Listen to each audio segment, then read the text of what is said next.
Hello and welcome to the last verse of this week. We are beginning First John chapter 3 today. And so go ahead and see if you can translate that if you have a little skill with Greek.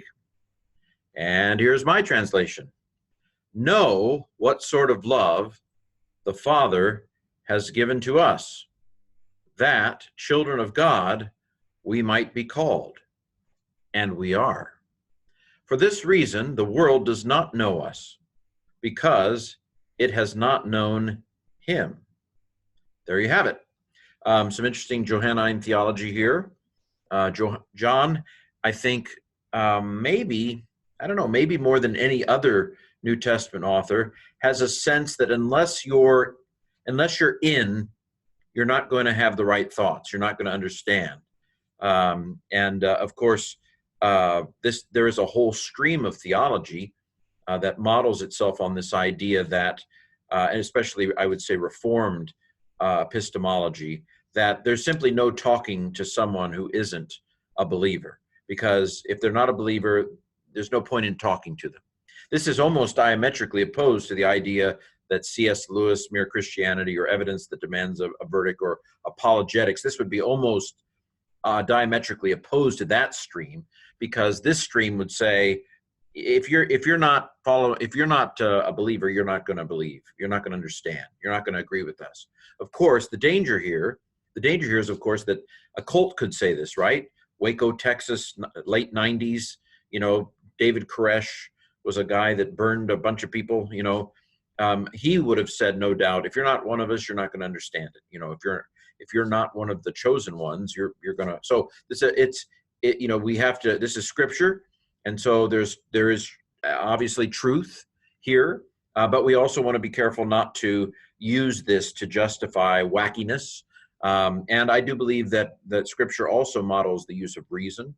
In Scripture, we almost have maybe, at least here's something for me to throw out there for you to consider. Do we have different denominations writing different books of the New Testament? You know what I mean? That there might be some books of the New Testament that are more Calvinist and some books that are more Arminian, that sort of thing. Anyway, thought for the day. Goes beyond exegesis a little bit, but there's an exegetical reason for that whole spiel. Well, let's translate this thing in a little bit slower motion. Know what sort of love the Father has given to us. Okay? No, this is a command. See, look, something like that. This is an interesting adjective. What sort of? There's a set of adjectives that are kind of like this, but not. This is not a common word in the New Testament, not, as I recall. It's not very frequent. Love is agape, is well known. The Father is the subject here. And again, if you're expecting Greek to have things in the English order, you'll be sorely disappointed. The reason we know that this is the subject is because both of these forms are nominative. That means they're likely the subject. The love the Father has given to us. And we'll talk about the parsing in a moment. I'm going to identify this as a purpose clause in a second. With the result that, it could be a result clause. But I think the Father had purpose in it. And the difference between purpose and result, I think, basically comes down to intentionality. Purpose implies something that is talked about as being intended, whereas results could be intended, but if we call something a result clause, we're not talking about it as intended. We're simply saying this was the result. Even if it was intended, if it's a result clause, it's not talking about it in relation to intent, but in relation to what resulted. Okay, on account of this, the world does not know us. Dia tuto is a expression to memorize. It's worth your while, because this is a key connecting phrase in the New Testament. It implies causation. For this reason, on account of this. So it's frequent enough that I would commit it to memory if you plan to do anything in the Greek New Testament much going forward, because it has not known him. So I'm going to take this as a causal clause, because it has not known him. This is irregular. It's from Gnosko. You get used to these sorts of things I'll parse it on the next page. So it has not known him. Okay. And if you don't know the Father, you're not going to know the children. That's the line of thinking here. Okay, now slowing down into grammar. What is this thing right here? Well, I know the te is a second person plural and it's active. Epsilon tells me it's not subjunctive. This is, I hate to say it, I would say aorist active imperative. And I think it's from oida. No. Could be C. Could be C. Maybe it's actually C. Let me just think about that for 2 seconds. Yeah, I'm going to go with C. So I'm going to do my little I Dream of Jeannie, and there. Let's say it's horao. Now, horao and oida, I mean, I'm sorry, in this particular form, they're related. I mean, the oid has an id in it, but I think this is from horao. See what sort of love.